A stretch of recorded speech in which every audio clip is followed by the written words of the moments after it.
There's a rumor floating around that Tom Holland was secretly filming the end credits scene from Venom 2. Taking into consideration the recent clash and new deal between Sony and Disney, it would only make sense that Sony would want Spidey to enter their gloomier Marvel universe. Will we finally see Spider-Man brawl with the psychotic Carnage in the next Venom movie? In this video, I'll discuss the Holland-era Spider-Man films and how a particular villain will act as the bridge between the MCU and the so-called Sonyverse. Now hold on tight, because we're about to swing to the darkest corners of New York City to find more about it. To begin with, let me take you back to the 2017 film Spider-Man Homecoming. While Spider-Tom first appeared a year earlier in Captain America Civil War, or as I like to call it, Avengers 2.5, it wasn't until Homecoming that he got his big break. The film features actor Michael Keaton as Birdman. Vulture, an arms trafficking criminal with a badass flying suit. After an epic in-flight battle, Vulture, aka Adrian Toomes, is defeated by Spider-Man and ends up in prison. From there, Big Bird does not appear in any MCU films, and having vowed to keep Peter Parker's identity a secret for saving his life, didn't seem so much of a threat for our web-slinging hero. If I knew who he was, he'd already be dead. That is, until Sony's Morbius trailer featuring Jared Leto in the titular role dropped. But before we get to that spicy bit, let's take a look at all the hints that make Morbius a bridge between the Sonyverse and MCU's Spider-Man. First, 2/3 into the trailer, we can see Morbius dressed in an orange jumpsuit walk by a graffiti of Spider-Man with the word murderer written on top of it. Now, if you've seen Spider-Man Far From Home, and I bet you did, you probably remember how J. Jonah Jameson outs Peter Parker as Spider-Man at the very end of the film. The word murderer clearly refers to that moment that Jameson plays an edited version of Mysterio's death, painting Spidey as the bad guy. Another fun fact is that the Spider-Man drawing in the Morbius trailer is designed on Sam Raimi's trilogy's costume. Now, it might just be the director paying homage to Raimi, but if you take into account the recent news that Jamie Foxx is reprising his role of Electro last seen in The Amazing Spider-Man 2, I bet there's something more going on here. After all, that film was originally supposed to set off Venom and a Sinister Six film.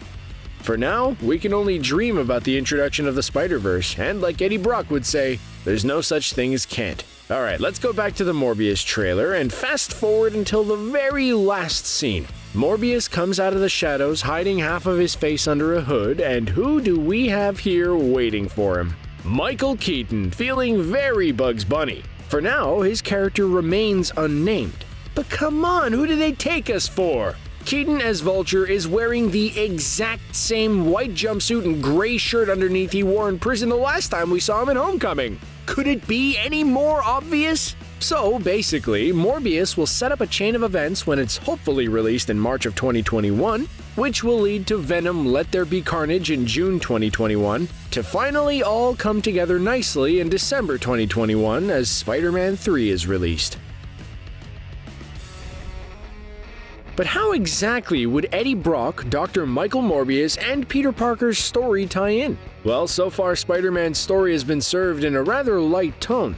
And while Uncle Ben's death has totally been cancelled so far, Spidey has had his fair share of tragedy. First, he lost both his parents at a young age, then his father figure Tony Stark in the epic Avengers Endgame finale. While our friendly neighborhood Spider-Man was still grieving Iron Man's death, not only did he have to take on a whole new enemy in Mysterio, but that very enemy was first introduced as another potential father figure who ended up betraying him. Ouch! And now that he's branded as a murderer, let's just say that Spidey is heading towards a very dark place, and fast. With the arrival of the symbiotes in the Sonyverse, I have a feeling that the Night Monkey suit he wore in Prague was teasing the return of symbiote Spider-Man in all its glory.